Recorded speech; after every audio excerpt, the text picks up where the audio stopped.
სირბილის პოდკასტი დაბრუნდა. დღეს რიგით მეშვიდე ეპიზოდია. განსხვავებული ფორმატით გერთვებით დღეს, რადგან ჩვენი არაჩვეულებრივი სტუმარი არ იმყოფება საქართველოში, ცხოვრობს ავსტრიაში და დღევანდელი ჩვენი სტუმარია ერთადერთი და პირველი ქართველი ქალი აირონმენი ანი წამალაშვილი. გამარჯობა ანი. ძალიან დიდი მადლობა რომ დღეს ჩემი სტუმარი ხარ. პირველ რიგში, გილოცავ აირონმენი რო ხარ, პირველი და ერთადერთი ქართველი ქალი. ძალიან ისეთი სტატუსია რა, ალბათ ძალიან ამაყი ხარ შენი თავით. მინდა რომ ამ ყველაფერზე მოგვიყვე, აირონმენის შესახებ. რა გზა გაიარე, როგორ მოხვდი და ასე შემდეგ და სანამ ამას მოგვიყვები, მინდა რომ ჩვენ მაყურებელს ზოგადად გაახსენო, წინა ეპიზოდებში კი ვუთხარით, მაგრამ მაინც ახლიდან რომ აუხსნა თუ რა არის აირონმენი. პირველ რიგში დიდი მადლობა რომ მომიწვიო და დაინტერესდი ჩემი ისტორიით.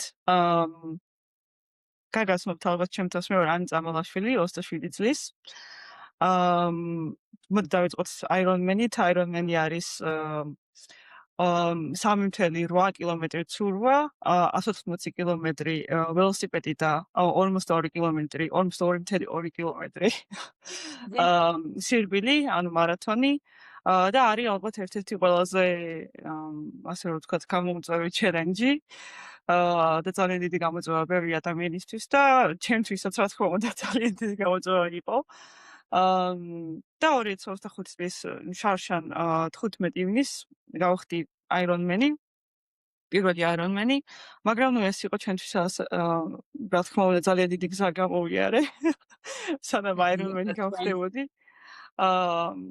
ალბათ დავიწყებ იქიდან რომ ჯერ 2021 წელს ჩამოვიდი ავსტრიაში სასწავლებლად. და ანუ ამ დროს საერთოდ არ ვიცოდი ველოსიპედის დარება. ზოგადად რა ვთქვათ. რომ საქართველოში მოდი რომ ბავშვებიდან. თბილისში როგორც იცით, ანუ ჩვენ ბავშვობიდან ცხოვრობდით თემქაზე და ჩვენ ბიძაშვილებს ჰქონდა ერთი ან ორი ველოსიპედი გასაყოფად და ვიცოდი მარტო როგორ უნდა წავსულიყავი წინ. ერთი-ორჯერ მქონდა ნაცადი, სანამ აქ ჩამოვიდოდი. და მე აქ რო ჩამოვედი, გავიცანი ჩემი შეყვარებული აქ, რომელიც არის ავსტრიიდან და რა თქმა უნდა აქ ყველა ველოსიპედის დადის. აიმიტომ რომ ეს ველობილიკების და ყველაფერი არის ძალიან ადაპტირებული. და კინეული თემა. კი. და 2023 წელს ვიყიდე ესეთი კალათიანი ველოსიპედი, თავიდან რომ დამეწყო ზოგადად სიარული აქ ქალაქში და ეს იყო რეალურად ჩემი პირველი ველოსიპედი. სადაც შემეძლო რომ მეხვია კიდეც ყველაფერი გამეკეთებინა ამ შემდეგ. და მე 2023 წელს ჩემი დაბადების დღე მოდიოდა სექტემბერში და ჩემმა შეყვარებულმა ალექსიმ აქ მიყიდა gravel ველოსიპედი. gravel-ის ველოსიპედი. რომელიც იყო ჩემი ასე თუ ისე შედარებით პირველი სპორტული ველოსიპედი. და რომელზეც ვისწავლე ესე თუ ისე ტარება, დავიწყეთ სადღაც 30 კილომეტრი სიარული და ასე შემდეგ, არაფერი გრძელი. და ეს იყო ანუ ჩემი ერთ-ერთი პირველი გამოცდილება ზოგადად სპორტული ველოსიპედის. მე 2024 წელს ვიფიქრეთ რომ თან თურაზე დავდიოდით ცოტა ჩვენით ესე ცოტა ცურავდით. YouTube ტუტორიალებსაც უყურებდით და ვცდილობდით რა ტექნიკური ცურა გვესწავლა. ამიტომ მე ზოგადად წყალი მიყვარს ძალიან, იმიტომ რომ თბილისის ზღვასთან ცხოვრობდი ძალიან ახლოს. და ტექნიკური ცურა არასოდეს არ მისწავლია, თქვენი თვითწოდეთ ასე თუ ისე ბავშვობაში რაც მოვახერხეთ. და დავდიოდით ცურაზე, ცოტას ჩვენით ვცდილობდით რაღაცა გვესწავლა, მე რაღაცა ვიდეოებს ვიღებდით, რომ შეგვეხედა როგორ ცურავდით ასე შემდეგ და ვთქვით 2024 წლის დასაწყისში, რომ მოდით ვცადოთ სპრინტ ტრიატლონი სექტემბერში. ანუ დაახლოებით 9-ში მქონდა სპრინტ ტრიატლონის ხა იქ რა არის ეგეც რო ვთქვათ? სპრინტ ტრიატლონი არის 750 მეტრი ცურვა, 20 კილომეტრი ველოსიპედი და 5 კილომეტრი სირბილი. ანუ საკმაოდ ისე დამწყებისთვის საკმაოდ მაინც ასე თუ ისე გამოწვევა არის, მაგრამ კი. მაგრამ ასე თუ ისე უფრო შეძლებადი იყო ჩვენთვის. შესაძლებელია რომ გავუკეთებინა ეს სპრინტ ტრიატლონი. და ეს ამაზე ვიყავით დარეგისტრირებული სექტემბერში. მე დავიწყეთ ვარჯიში ამ ჩემი პირველი ველოსიპედის დავდიოდით ასე თუ ისე და მე ის იყო რა რამდენჯერმე ესეც იყო მეორეული ველოსიპედი იყო ანუ სხვისი ნახევარი ველოსიპედი იყო და შემდეგ ეს იყიდა შეყარებულმა და ისე მოხდა რომ ბევრი ტექნიკური პრობლემა მქონდა ველოსიპედს ხანდახან ეს ცეპი მივარდებოდა და ასე შემდეგ და მე აღმოაჩინე რომ ჩემთან სამსახურში აქ არის ესეთი ლიზინგის პროგრამა რომლითაც დაახლოებით შეგიძლია რომ დაახლოებით 20%-ით ნაკლებად იყიდო ველოსიპედი და გადაიხადო თვიურად. და ეს იყო ჩემი პირველი მაისში 2024 წლის მაისში ვიყიდე ჩემი პირველი ასე თუ ისე საარბოლო ველოსიპედი. და შემდეგ გადავწყვიტეთ რომ თან ასე თუ ისე ვაკეთებდი research თუ ჰქონდა ვინმეს გაკეთებული Ironman-ი ან რაიმე ასე თუ ისე გრძელი დისტანცია და ვფიქრობდი რომ მეთქი ალბათ ერთ ან ორ წელიწადში შეიძლება რომ მეც გავაკეთო Ironman-ი ან ნახევარი დისტანცია. და მე მოვწებნა ერთ-ერთი ასე თუ ისე ეს beginner friendly დამწყებებისთვის ნორმალური ნახევარი დისტანცია ან 70.3 Ironman-ი დუისბურგში გერმანიაში და ამასაც ვიტყვი ეს არის 1800 მეტრი ცურვა 90 კილომეტრი ველოსიპედი და 21 კილომეტრი ან ნახევარ მარათონი სირბილი. და ამაზე დავრეგისტრირდი 2024 წლის სექტემბერში იყო ესეც 1 სექტემბერს. და ნუ ამ გეგმით იქნებოდა ეს ჩემი პირველი ტრიატლონი რეალურად, იმიტომ რომ ეს ტრიატლონი რეალურად ამის შემდეგ მოდიოდა. ნუ წავედით დუისბურგში არ წავიდა ყველაფერი კარგად, თითქმის ყველაფერი რაც კი შეიძლებოდა რომ თუდად წასულიყო, ყველაფერი წავიდა თუდად. აი, რა მხრივ? პირველ რიგში ის რომ თავიდან როცა წავედი, ან დავიწყე ცურვა, დამემართა ცოტა არ იყოს შფოთვები. თავიდან პირველი რამდენიმე 200-300 მეტრი. შიშის ფაქტორი ხო? კი, იმიტომ რომ აი რომ ჩადიხარ თან იყო 2 წრე უნდა გაგვეკეთებინა წყალში და როცა უკვე ჩვენ რო ჩავდიოდით უკვე სწრაფი ნაკადი ვინც იყო ისინი უკვე მოდიოდნენ რაღაც რო ჩახტი წყალში მე ხელები ფეხები ასე შემდეგ და ძალიან სტრესული სიტუაცია იყო და შესაბამისად ცოტა შფოთვები დავემართა მე ასე თუ ისე მაინც გავაგრძელე ცურვა და ავედი ცურვიდან პირველ ტრანზიციის ზონაში შევედი, დავიწყე ველოსიპედის შერულით და დაახლოებით 2 კილომეტრის შემდეგ ვუყურებ საბურავზე არის კამერა გამოსული საბურავიდან. ვაიმე. გავჩერდი, მეთქი რა ხდება. ესეთი რაღაც არ მენახა არასდროს. ჩავფუშე კამერა, რა თქმა უნდა, იმიტომ რომ ან საბურავიდან გამოდიოდა, არ ვიცი რა მოხდა. არავის ნომერი არ მქონდა, რა თქმა უნდა, რომ ამერიკა ტელეფონი არ შეიძლება, არანაირი კომუნიკაციის სასწრაფო არ შეიძლება. მივედი მოხალისეებთან და emergency ნომერი მეწერა ჩემს შეყვარებულის და ურეკე მეთქი არ ვიცი რა ხდება. კამერა გამოდის ჩემი საბურავიდან. შენი შეყვარებულის რეისზე იყო თუ არა? არ იყო რეისზე, ანუ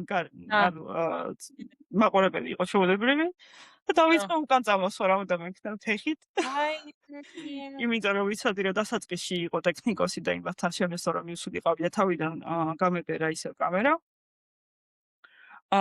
და ამ დროს ხო, ანუ ქათოვში უნდა მოასწრო. ქათოვში უნდა ჩავშდე კი. ეგეც მაქვს ყოველთვის გონებაში რომ ქათოვში რა თქმა უნდა ჩავედიო რომ გავაგრძელო რეისი. ხო. წამოვედი უკან მეთქი რა ვიცი რამდენად გავბერა მე ამასობაში გავიდა დაახლოებით 50 წუთი სანამ მე ვიპოვე ვიღაცა ვინც დახმარებოდა რომ გამებერა თან სხვების განდახმარების მიღება არ შეიძლება და ნუ გავაგრძელე როგორღაც რეისი და ამ დროის განმავლობაში როცა ეს 1 საათი ველოდებოდი ანუ ცდილობდი რომ რამდენად დახმარება მიმევო ერთი სპორტული გელი მივიღე მოკლედ ხო. და უკვე 1-2 წრე იყო დაახლოებით და 1 წრის მერე უკვე ვცნობ, რომ მუცელში რაღაც არ არის კარგად.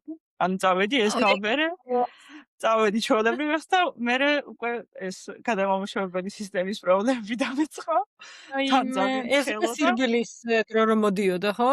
თან. ეს უკვე ანუ მეორე ველოსიპედის მეორე წრეზე უკვე დამეწყო ეს პრობლემა. ფერ კიდე ველოსიპედზე, ისე ვაიმე. ველოსიპედზე. მერე მოვედი უკვე როგორღაც მოვახციე ტრანზიციის მეორე ზონაში და ერთ-ერთი რომ უკვე ვიცვამ ბოტასებს და უნდა წავიდე, ერთ-ერთი მოხალისე ამ ტრანზიციის ზონაში მეუბნება რომ ინგლისურად მეუბნებოდა რომ ეხლა ამ ბოლო მოვედი რეალურად ანუ ველოსიპედიდან მოვედი სულ ბოლო. უკან მოდიოდნენ პოლიცია და ასე შემდეგ რომ მერე გაიხსნათ გზა ჩემს მერე. ანუ ვერ ჩაე. და სულ ბოლო ვიყავი ხო, იმიტომ რომ იმდენი დრო დამეხარჯა ამ ყველაფერს, რომ მე მგონი დაახლოებით 4 საათი და რაღაც წუთები დამჯერდა 90 კილომეტრისთვის. და ანუ კათოვში ვეჩერდა და ჩამოგხსნეს ხო ალბათ? კათოვში ჩავედიე მაინც. კი? კი, ჩავედიე, ანუ დიდი კათოვი იყო, შედარებით სხვა რეისებთან შედარებით იყო 8 საათი და 30 წუთი. ასე რომ მაინც ჩავედიე როგორღაც. და ეს მოხალისე მოვიდა რომ ეხლა ნახევარი მარათონი უნდა იგვინო? მეთქი ვირფენ. No worries. ვაიმე. და წავედი მერე და ჯერ ნელა სიარულის დავიწყე თავიდან, იმიტომ რომ საკმაოდ ანუ ნახსწლები რო აღარ მქონდა მიღებული და ასე შემდეგ. ენერგია არ მქონდა, დავიწყე მერე კოკა-კოლას ვსვავდი, მთელი ეს გზა. და მერე როგორღაც ხან სიარულით, ხან სირბილით მივახცე 18 კილომეტრამდე და 18 კილომეტრზე ვოდიში და გული ამერია. ანუ ყველაფერი რაც შეიძლებოდა რომ წასულიყო ცუდად, ამ პირველ რეისზე ყველაფერი წავიდა ცუდად. 19-ზე მერე გააგრძელე მაინც? მერე გავაგრძელე, დავამთავრე 8 საათსა და 100 წუთში დავამთავრე მთელი რეისი. და ამის მერე ვთქვი რომ მეთქი მე ტრიატლონს აღარ გავაკეთებ ასტრალს. უცებ?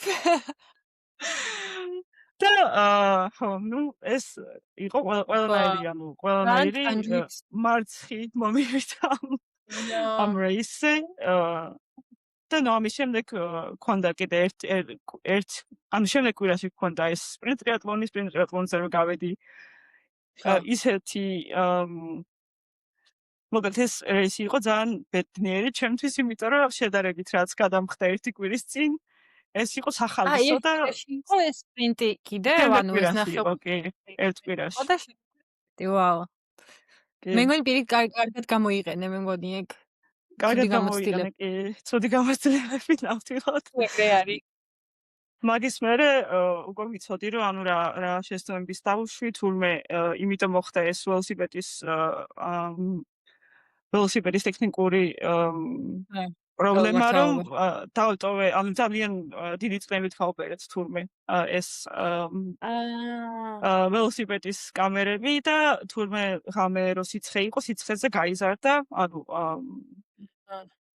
ეს მოხდა და მერე გამოვიდა საუბრავიდან. ამის მერე კარგი გამოცდილება, ხო, შენი თავით მიიღე, შენი შეცდომით მიიღე გამოცდილება. ნამდვილად კი. ანუ ეს კარგია ეგეთი რეისებიც უნდა გქონდეს, რომ მე რაღაცები ისწავლო ჩემი აზრით. ნამდვილად კი. ეგრე არის. შენ თავზე უნდა დატესტო. ცხოვრებისეულ იმაშიც ხო ეგრე არის რეალურად შენ შეცდომებზე სწავლობ რაღაცებს და გეუბნებიან რომ სულ შეცდომებზე უნდა გააკეთო. სპორტში ნამდვილად გონია რომ შენ ძალიან ინდივიდუალურია და შენ შეცდომებზე უნდა ისწავლო. ვიცი რა მაინტერესებს, შენთვის რა არის ყველაზე რთული ტრიათლონში, ანუ ცურვა, სირბილი თუ ველოსიპედი? ჩემთვის ყველაზე რთულს არ ვიტყოდი, მაგრამ ყველაზე უფრო challenging არის ველოსიპედი, იმიტომ რომ ველოსიპედი რა თქმა უნდა უფრო გვიან ვისწავლე. და სირბილიც ასე თუ ისე რთულია, იმიტომ რომ ამდენი კილომეტრის შემდეგ უნდა იყვინო და ფეხები არ მოყვება რეალურად, როცა გადიხარ ველოსიპედის შემდეგ. მაგრამ ჩემთვის ველოსიპედი მაინც ერთ-ერთი ყველაზე რთული არის და რთულია ჩემთვის, რომ მქონდეს პროგრესი ველოსიპედში უფრო მეტად, იმიტომ რომ როცა ვუყურებ ეს ხები, რომ დადიან 33 კილომეტრი ან 35 კილომეტრი საშუალო სიჩქარით, ჩემთვის ეს არის ძალიან წარმოუდგენელი კი. ჯერჯერობით. აა, ვიცი რა მაგრამ მაინტერესებს? ხო, მითხარი? კი, გაგცანე. ანუ მე მაინტერესებს, რომ ველოსიპედი ხა ვისწავლეო და Mhm. პირდაპირ, ანუ ქალაქში ვისწავლე რეალურად, ხო? და ხო გიცდია აი სამთო ველოსიპედი, აი დაუნჰილები და ასე შემდეგ. ჯერჯერობით ჩემი აზრით ეს უფრო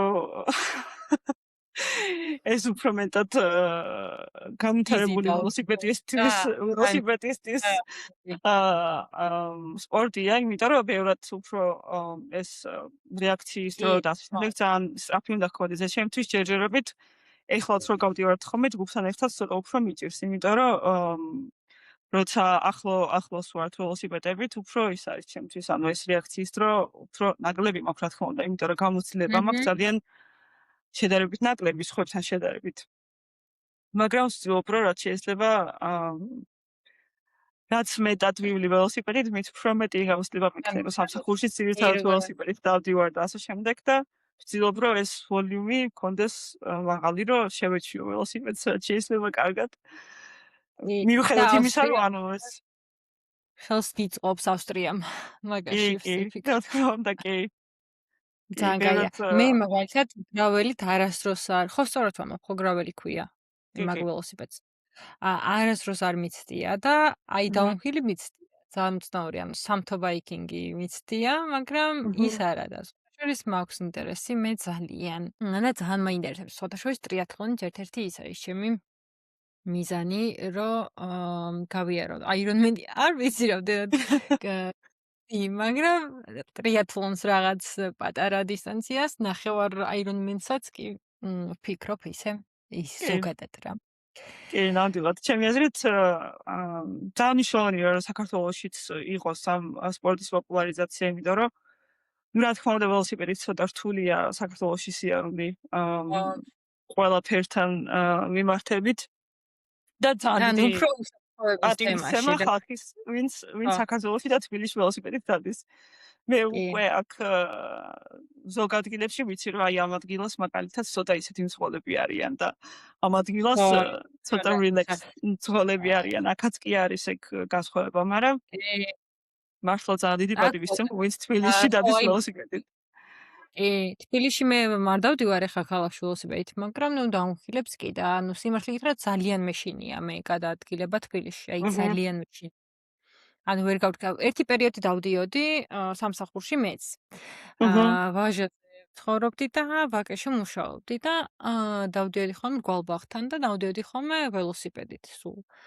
აჰა, იმიტომ რომ იქ შესაძლებლობა დარბაზში მუშაობდი და გადამეულო წყალი და ასე შემდეგ მქონდა მაგის შესაძლებლობა და თან ის იყო რომ ვაკეში იყო სულ ბასლაინი აჰა, უსის კი არა და ველობილიკები იყო კი, კი, ბოდიში კი. და ეგრე დავდიოდი, ზოგადად მაგრამ ავსტრიაში ეგ არის კარგი, რომ სამსახურებში ყველგან არის საშხაპეები.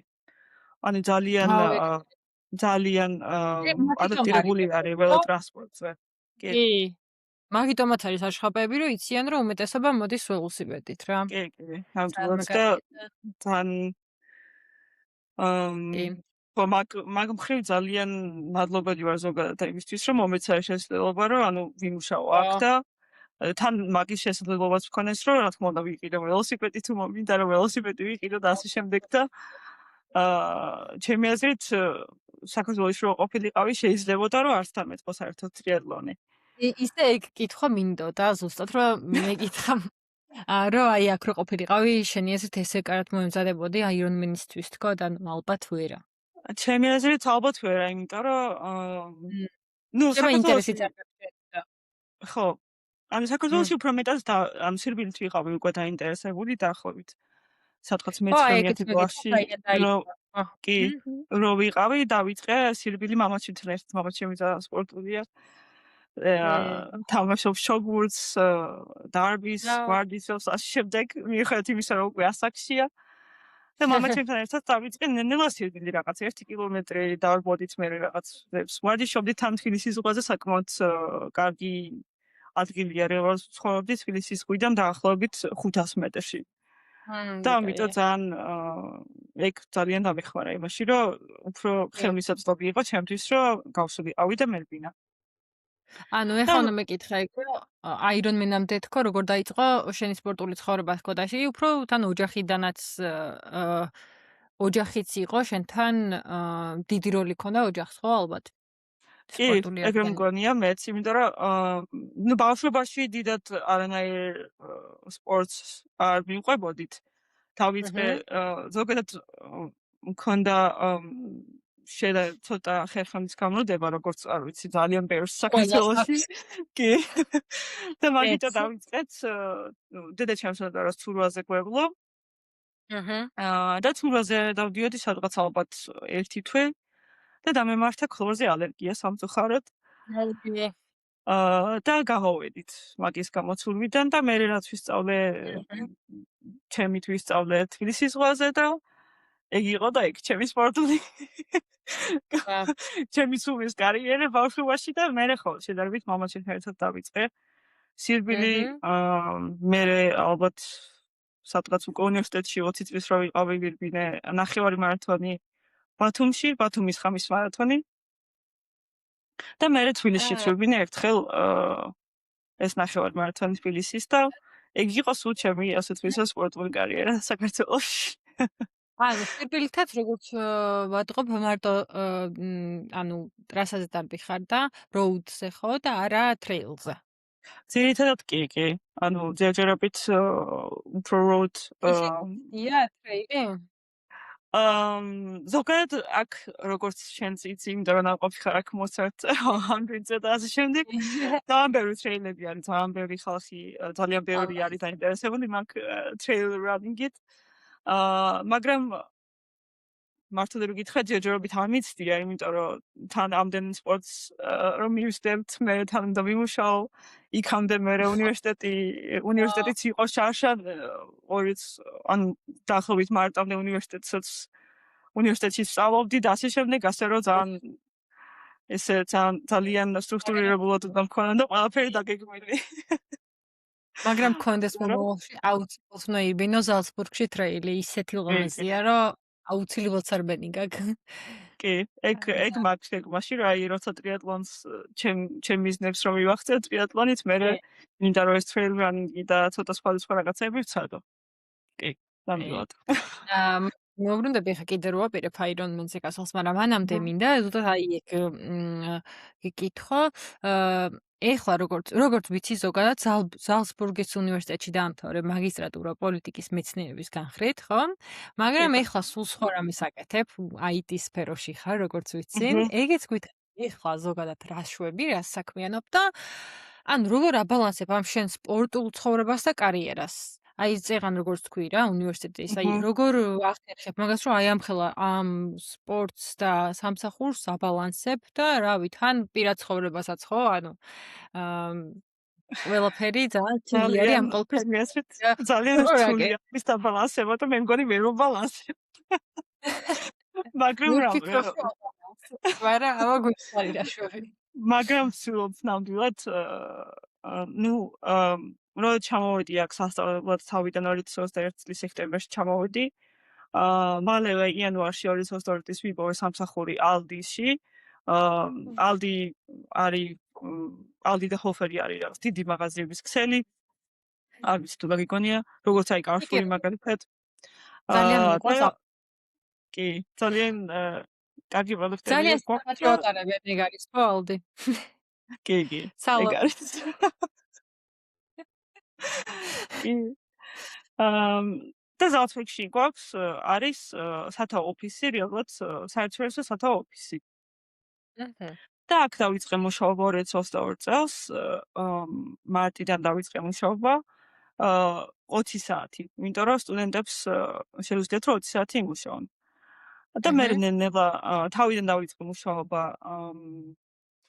როგორ გადავთვალე ხა ქართულად commodity insights assistant ესე ვქვა. ანუ რეალურად მუშაობდით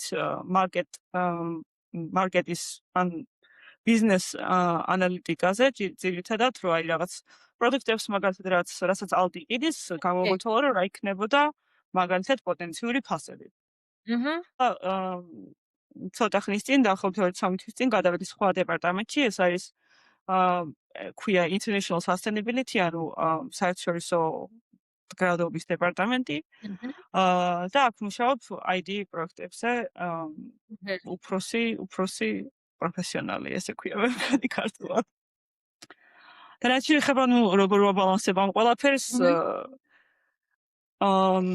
შარშან მაგალითად უფრო ასე ვთქვათ, ჩემ თავთან მქონდა ძალიან ისეთი დიდი ბრძოლები, რომ აი მაინც თუ ამას არ გავაკეთებ, ეს იყო დიდი, ანუ ამ კვირას თუ ამას არ გავაკეთებ, მაინც ჩემ თავთან მქონდა ხოლმე ის ძალიან დიდი სტანდარტები რა. და ამ წელს უკვე რაც ავარჯიშობდით, უკვე ვფიქრობდი, რომ აი მაინც ჩემი ჰობია, ასე თუ ისე და არ უნდა დავსაჯო ჩემი თავი იმისთვის, რომ აი რაღაცა ერთი სესია გამოვტოვე კვირის განმავლობაში, როცა აგვსვავდი თავს იმდენად კარგად, რომ ეს სესია გავიგეთებინა. მაგრამ ძირითადად კარგი ის არის, რომ შემიძლია დისტანციურად მუშაობაც და იქ ძალიან მეხმარება. ან სამი კი, ნამდვილად. იმიტომ რომ 3 დღე მუშაობ დისტანციურად სახლიდან და 2 დღე მივდივარ ოფისში. ოფისიც არ არის ძალიან შორს, მაგრამ ან ლანჩის დროს ვცდილობ ხოლმე რომ 1 საათი მაგალითად ან გავიდე ინტერვალები ვიბინო, ან სახლშიც გვაქვს ეს ველოსიპედის ტრენერი და მაგიტომ მანდაც რაღაც პატარა სესიებს ვცდილობ ხოლმე რომ ჩავსვა ლანჩის დროს დაახლოებით 1 საათი და მე საღამოს ან მაგალითად დილას თუ ვირბინე, მე საღამოს ველოსიპედი ან პირიქით, ან საღამოს მე ისევ თურაზე მივდივართ, ან ჯიმში, ეს ჯიმიც ჩავშვით წელს ამ თრიან გეგმაში, იმიტომ რომ ძალიან მნიშვნელოვანია, რომ ეს სიმძიმეებითაც ვივარჯიშოთ, იმიტომ რომ სახსრებისთვის და ყველაფერთვის არის ძალიან კარგი და ეს არის, ანუ რაც ჩვენი ასე ვთქვათ, პატარა YouTube research-ით რაც აღმოჩენთ არის, რომ ძალიან ეხმარება. ანუ ეხლა როგორც ლაპარაკობ, შენი შეყვარებული ზუსტად შენაირი ინტერესები აქვს შენ შეყვარებულსაც და ეგ ძალიან გეხმარება ზოგადად ბალანსში რა, მეც ეგრე ვარ. და ჩემი ქმარიც ზუსტად ჩემნაირი ინტერესები აქვს ჩემ ქმარსაც და ეგ ზოგადად ძალიან გეხმარება, აი ამ ყველაფრის მერე ბალანსი. შენი ჰობი საერთო ჰობი რო გაქვთ, ეგ უკვე ძალიან კაია, იმიტომ რომ არ გიწევს რომ მე ეხა იმას რაც მიყვარს ის უნდა გავაკეთო და მე რაც მიყვარს ეხა ის უნდა გავაკეთო, ანუ თქვენ რაც გულას და ძალიან მაგარია ეგ და ეხა რა მინდა კიდე კითხო. გავიგე შენგან რომ კიდევ ვაპირებ Ironman-ის გავლას. როდის აპირებ და ეხლა როგორ ემზადები ამისთვის? მომავალ წელს აპირებ, ხო? მე მგონი. წელს ვაპირებ ივნისში ისევ იგივე Ironman-ს, რაც შარშან გავაკეთე. ხო, აი როგორ ბოდიში უცებ კითხავ, როგორ ემზადები ეხლა ამისთვის და რამდენი ხნით ადრე დაიწყე მომზადება, ან რამდენი ხნით ადრე იწყებ და აი რა ცვლილებები შეგაქვს წინა გამოცდილებიდან გამომდინარე ვარჯიშში რა. ხო, ალბათ რაღაცებს შეცვლიდი, ხო? როგორც წინაზე მოემზადა, ეხლა ალბათ რაღაცებს შეცვლი და აი რეები შეცვალე, ეგეც რო გითხრა ძალიან მაინტერესებს. ისო, ანუ ეხლა იქნება 15 ივნისს, ისევ კლაგენფურტში, ანუ იგივე დღეს გავდივარ, რასაც შარშან გავედი. შარშან სამწუხაროდ იმდენად კარგი შედეგი ვერ დავდი, როგორც მე მინდოდა, რომ დაახლოებით რეალისტურად 13 საათში დამემთავრებინა და დავამთავრეთ 15 საათში, იმიტომ რომ ისევ ძალიან ცხელოდა და ასე შემდეგ და სიცხე ძალიან ახდენს გავლენას პერფორმანსზე. და ამიტომ ერთ-ერთი რაც ასევე ჩავრთეთ წელს ვარჯიში არის HIIT ტრენინგი, ანუ სიცხის ვარჯიში. რომ ამ სიცხესთან ადაპტირებული იყოს და არ მომიწიოს მაგალითად, იმიტომ რომ ძალიან ცხელოდა ორჯერ ნაკლები დემბით სირბილი და ასე შემდეგ. კიდე ჯიმი ეს იყო ერთ-ერთი ყველაზე დიდი მანამდე არ ცნობება, რაც დადიოდი. გავაკეთეთ. როგორ? მანამდე არ დადიოდი ანუ ჯიმში. მანამდე წინა დიდად არ დავდიოდი ჯიმში. მარტო მჰმ. ცურვა, ველოსიპედი და სირბილი, ანუ ჩვეულებრივ იმ სპორტებს ვაკეთებთ, ავტორი. რაც ტრიატლონში შედის და თან ყოველთვის გქონდა იქ ეს გონებაში, რომ აი ჯიმში უნდა ვიაროთ, იმიტომ რომ ანუ თვითონ ამ დაზიანებებისთვისაც ძალიან კარგია, სახსრებისთვისაც კარგია და ანუ თვითონ ან კუნთებისთვისაც საკმაოდ კარგია, რომ შეგეძლო დიდი ხანი ირბინონ მაგალითად ან იყო ველოსიპედზე. ანუ ეს სირბილი და ველოსიპედი და ასე შემდეგ უფრო გაძლევს მაინც ამ აერობულ ფიტნესს, მაგრამ კუნთებისთვის ძალიან მნიშვნელოვანია რა ჯიმი. თან ჩემი შეყვარებული არის ფიზიოთერაპევტი, ასე რომ ესმის ასეთი რაღაცები და კარგია. პროგრამასაც თვითონ ჩვენ თვითონ კოუჩი წერს. გავს. ხო.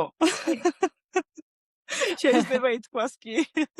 აჰა. ხო. კიდევ დავიწყეთ ანუ შემოდგომაზე გავწერონით ტრიატლონის კლუბში. აქ ლოკალურ კლუბში და დავიწყეთ ცურვაზე სიარული, რომ ანუ ცურვის ტექნიკა გაგვაუმჯობესებინა. ეგ იყო ალბათ ყველაზე დიდი ჯიმის გარდა ყველაზე დიდი რაც შევცვალეთ, იმიტომ რომ წინა წლებში უბრალოდ დავდიდით ხოლმე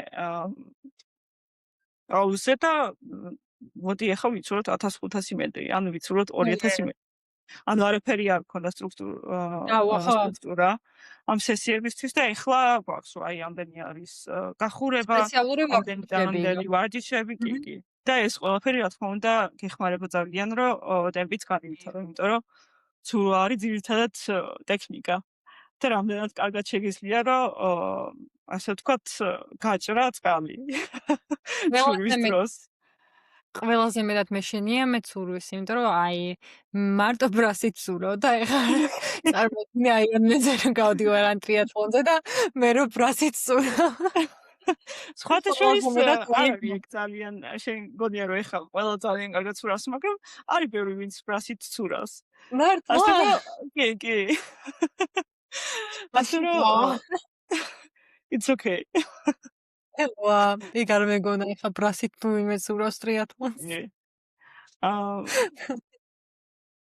და ანუ არც არის ძალიან ისეთი რთული რომ ისწავლო ტექნიკურად ცურვა, ასე რომ ყველაფერი შესაძლებელი. თავარია რომ დრო და ის ჩატო რა. ხონდეს ასე თუ ისე კარგი ვოლუმი და მონდომება. ჩემი ეს ყველაფერი არის მონდომება. ზუსტად აი მე ეგრე ვფიქრობ რა, ყველაფერი მონდომებაზეა. ჩემი აზრით არა ანუ ყველას შეუძლია რომ აირონმენი დაასრულოს ნამდვილად.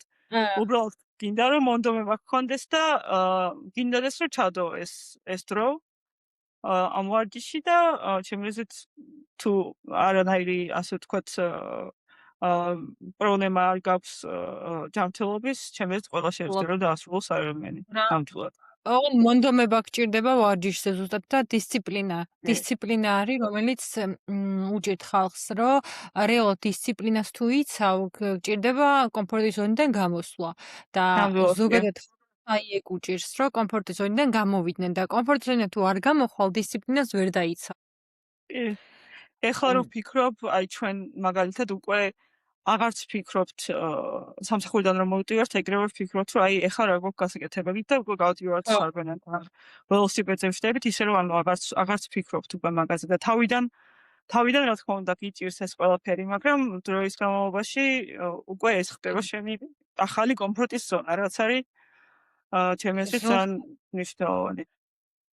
აი სანამ ბავშვი გვეყოლება და ჩვენც რავი ხა დილის 6 საათზე რომ უნდა ადგე და ირბინო ჩვეულებრივი ის იყო რა ისე ეგ რა თქმა უნდა გეძინება რა თქმა უნდა არ გეხალისება იმ დროს მაგრამ როცა იცი რომ რაღაც გახს გასაკეთებელი აუცილებლად აკეთებ ეხლა ბავშვის მე ყველაფერი შეიცვალა ჩვენთან მაგრამ ანუ ეხლა კი მაინც ანუ არ გავჩერებულ ვართ რა აი მაგალითად დარბაშიც და სარბიანთაც ეგრე მივდივართ რა, ჯერ თქვათ აჰა, ჩემი ქმარი წავა, მერე ბავშვს დაიტოვებ, შეიძლება მერე მე წავიდე და ანუ აჰა, ეგრე რა არ გვჭირდება ჩვენც რაღაც ის რა. ეხლა რა მაინტერესებს იცი, აი მე მქონია და ყველას ვეკითხები ამას, ანუ აქამდე სულ მორბენლები მყავდა და ეხლა ძალიან აჰა, მომწონს ეს შენი სტუმრობა ჩემ პოდკასტში, იმიტომ რომ უფრო მრავალფეროვანია და სირბილსაც ეხება რა თქმა უნდა. ნუ მოკლედ მე მქონია სირბილის დროს ესეთი მომენტი რეისზე, რომ ანუ მორჩა რა, ამის მიტი აღარ შემიძლია და აქ აჰა, მინდა გაჩერება და მორჩა. უნდა ჩავეხსნა. და უცებ რაღაცა შემოუძახებ ჩემ თავს, აჰა. და როგორღაც დაძლევ ამ გარდატეხას რა შენ თავში რაღაცეები რომ მოდიან უკვე. თუ ქონია ეგ შენ რეისზე და თუ გქონია როგორ გადალახე ეს? ამ მართლა გითხრა არ მიფიქრია რომ გავჩერებულიყავი. ეგ არასოდეს არ მქონია, იმიტომ რომ სანამ გავიდოდი იქამდე თვითონი რომ ყოველთვის ანუ რაც არ უნდა მომხდარიყო, აუცილებლად სანამ დამემთავრებინა.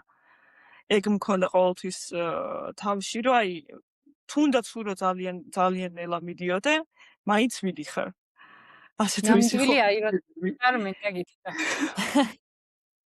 ხო, ანუ ეგ ყოველთვის მქონდა რომ ანუ just keep going ეს მანტრა რომ ანუ წადი, არ აქვს მნიშვნელობა რა ტემპით, რა სისწრაფით, ოდესღაც ხომ უნდა და მიდვალ ფინიშამდე. აჰა.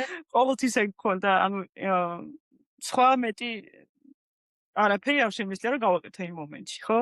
ანუ შემიძლია რომ რა თქმა უნდა გავჩერდე, ცოტა 1-2 წუთი მივცე ჩემ თავს, რომ აი აა რაღაცა მიიღო, მაგალითად ეს სპორტული გელი ან წყალი ასე შემდეგ, მაგრამ ეგ ჯერჯერობით არ მიფიქრია და იმედია რომ არც მაგარი. ეგეთი არ კი. მექნება შემდეგ რეისებშიც, რომ აი უნდა გავჩერდე. აა კი. მაგრამ ხო, ანუ ჩემი აზრით ეგ არის მნიშვნელოვანი, რომ ანუ არა დაადანო შენ თავს ძალა რა. ანუ იცი ზუსტად. რომ რაც არ უფრო ნელა მოუს უნდა წახვიდე, მიიღო რა.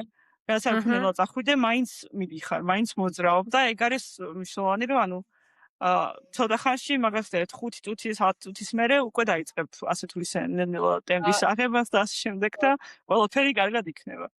ეგ ეხლა რაცა ყოველთვის ვფიქრობ მქონდა. იცი? ნეტავ რომელი უფრო რთულია თქო. ანუ აი ფსიქოლოგიურად ეგ ისინი რო გაქვს რომ აღარ შემიძლია თქო. როცა თქვათ დარბი ხარ, ანუ ერთი და იგივე სპორტს აკეთებ აჰა, აა ძალიან დიდი ხნის განმავლობაში, მაგალითად აი მოცარტი მე ვირბინე აჰა, და 15 საათ, არა 16 საათ ნახევარი? აღარ აჰა, ვიცი, მეგონი საათ ნახევარი დამჭირდა, ანუ 16 საათ ნახევარი ერთი და იგივე რაღაცას რო აკეთებ, ნეტავ ფსიქოლოგიურად ალბათ თქო ეგ უფრო რთულია, ვიდრე აა თქვათ აირონმენზე რო ჯერ ეს გაქვს, მერე ის გაქვს, მერე ის გაქვს. ფიზიკურად ალბათ, ნუ რა თქმა უნდა, აირონმენი უფრო რთული იქნება, იმიტომ რომ სხვადასხვა ის თლიანი სხეული და მთლიანი კუნთი გეღლება და სხვანაირად იღლები, რა თქმა უნდა, ვიდრე ეხა ტრეილზე ხან დადიხარ, ხან დარბიხარ, აჰა, ხან რაღაც. მაგრამ გონია ფსიქოლოგიურად აი ეგ სირბილი, ულტრასირბილი ტრეილის უფრო რთული იქნება. გონია კი. მენტალურად არის ეგ რთული და ფიზიკურად ის. კი, მეც ეგრე რომ მგონია. იმიტომ რომ აი აირონმენზე ყოველთვის ჯერ თურმაზე ეგ მახსოვს, რომ მაგას ფიქრობდი, რომ აი ცოტა ხანის და უკვე მერე ვიქნები ველოსიპედზე გადავა. მიწაზე. მერე ველოსიპედზე ვიქნები. ო! ველოსიპედი მიყვარს ველოსიპედიც სიარული ძალიან სახალისოა და ასე შემდეგ. კი. ველოსიპედის მერე იმას ვფიქრობდი, რომ კაი, ეხლა ველოსიპედის მერე, კაი, ფეხზე ვიდგები სირბილით, ვიცი ხო, რომ რაც არ უნდა გამიჭირდეს ვირბენ. ყველა ვარიანტი. ასე რომ ეგ ლოვიბლი. ხო, ზუსტად კი, ეგ არის რა, ნამდვილად ეგრე მგონია, რომ მოკლე ის ნამდვილად გაქვა. ეს ცვლილება ამ სპორტებს შორის ჩემი აზრით კი ნამდვილად ბევრად უფრო მარტივად გაძლევს არის თან ფიქრი. მიღწევის აჰა. განცდას, იმიტომ რომ ჯერ ერთი რაღაც გააკეთე უკვე, მერე მეორე რაღაც გააკეთე უკვე და აა, მე всё. და ულტრასირბილზე არის რომ უბრალოდ სტეიშენამდე მიხვიდე და კი. რაღაც ანუ და იგივე უნდა გააგრძელო. ხო, ფსიქოლოგიურად ის უფრო რთული იქნება. აუ ეხლა კი. რა მაინტერესებს იცი და მგონია რომ ეს ჩემ მაყურებელსაც ძალიან აინტერესებს. ყვება პროცესში, ანუ აჰა, თლიანი აირონმენის პროცესში როგორ იკვებებოდი რა, ანუ რა დროს, როგორ საერთოდ ჩერდებოდი თუ არა იმ აჰა. რა ქვია გადასვლიდან გადასვლაზე, ხო? ანუ აჰა. ცურვიდან ველოსიპედამდე და აი ეს ყველაფერიც რომ მოგვიყვე, როგორი იყო შენი კვება თვლიანი აჰა. აირონმენის ნუ დაგეგმილი ქონია რომ დაახლოებით სადღაც 60 გრამი უნდა მივიღო ნახშირწყალი ყოველ 1 საათში. რა თქმა უნდა თულის აჰა. დროს ეს შესაძლებელი, იმიტომ რომ საათი და 20 წუთი უცურავდი და რა თქმა უნდა თულის დროს ვერ მიიღებ ვერაფერს. მაგრამ როგორც კი ამოვედი წლიდან და შევედი ამ ტრადიციის ზონაში, იმ დროს უკვე მივიღე ერთი ზოგადად მეგელებს ვერ ვინელებ კარგად პირველი გამოცდების მერე და მაქვს აი შემიძლია რომ განახო კიდე ამ ამ ცოტა შეიძლება შედარებით სქელ choose ქვიათ ინგლისურად ამებს უფრო ვიყენებ და საღეჭი ხო საღეჭი კი ნახშირწყლებია მარტო ხო მანდ ნახშირწყლები კი და ანუ 30 გამი იყო ერთი მე მგონი მაშინ რას ვიყენებდი ანუ ეგ არ მქონდა გაწერილი რომ დაახლოებით 1 საათში 2 უნდა მივიღო და პლუს სოდიუმი ანუ ქართულად მე მგონი ნატრიუმი ელექტროლიტები ელექტროლიტები წყალში გასახსნელი ის ელექტროლიტები იმიტომ რომ დუისბურგის მერე ზოგადად ჩვენი research-ით ის არის რომ თუ რაღაცას ვენ ინელებ ეგ არის იმის ნიშანი რომ არ გაქვს საკმარისი ელექტროლიტები და ამის მერე რა თქმა უნდა დავიწყე ამ ელექტროლიტებით ანუ ელექტროლიტებით ვარჯიშის დროსაც ვიღებდი და ხო ანუ ძირითადად დაახლოებით 1000 გრამი ელექტროლიტები 1 საათში დაახლოებით ეგრე მქონდა გაწერილი. მაგრამ იცი ახლა ხო, რა მინდი მითხარი? მაგრამ ნუ ეხა რეისის დროს ყოველთვის ისე არ მიდის. როგორც შემინდა რომ წავიდეს ყველაფერი და ანუ სირბლის დროს უფრო რთული არის რომ მიიღო ნახშირწყლები და თვითონ სითხეც და ამიტომ ეხლა ამ წელს ისე ვიზავრო რაც შეიძლება მეტი მივიღო ველოსიპედის დროს რომ უკვე მქონდეს ეს დაგროვილი სირბილისთვის რომ უკვე ხო მაგრამ თვად მარათონს ვერ ირბენ რომ არაფერი არ მიიღო კი ანუ მარათონის დროსაც უნდა მივიღო მაგრამ თავიდან მაინც ჯობია რომ ველოსიპედის დროს უფრო მარტივია გადამუშავება იმიტომ რომ ეს მუცელი და ასე შემდეგ უფრო შედარებით ერთ პოზაში გაქვს და როცა დარბიხარ ასე თუ ისე უფრო რთული არის იცი რა მაინტერესებს ველოსიპედზე როგორ იღებ ანუ გამზადებული გაქვს თან თუ თქვათ ვინმე ხდება საფორთ კრუკ ხდება გზაში თუ ანუ როგორ გაქვს მომზადებული გაქვს წინასწარ ველოსიპედზე 2 ბოთლი მქონდა ანუ 2 1 ბოთლი მქონდა ერთი უკან სკამზე და ერთი წინ და ანუ ეპიზოდი ესენი მქონდა ჩალაგებული ამის წინ ველოსიპედის ჩანთაში პატარა ჩანთასავით მქონდა წინ რომელიც ანუ პირდაპირ ავიჯერებდი და შევჭამდი და 90 კილომეტრის მერე აირონმენს აქვს იგივე ორგანიზება რომ თუ არ გინდა რომ მაგალითად meditation-ებზე გაჩერდე შეიძლება რომ შენ თვითონ მოამზადო ეს ყველაფერი და 90 კილომეტრის მერე ანუ 1 წლის მერე შეიძლება გაჩერდე და აიღო ესენი და შეცვალო შენ დატოვო წინასწარ იქ და რომ მოხდები შენი აიღო და არა იმათი ხო მაგას ამბობ გავიგე და ისე იმის არის რომ შენი support crew დაგხვდეს სადმე თუ არა და მოგაწოდოს support crew არის აირონმენზე არ შეიძლება არც სიბულზე არა ანუ სხვისგან გარე დახმარების აღება არ შეიძლება ზოგადად არანაირი დახმარების აღება სირბილზე შეიძლება რომ დატოვო ეს ესეთი ჩანთა და იული იქ ხო გავიგე კი მივხვდი და შენი აიღო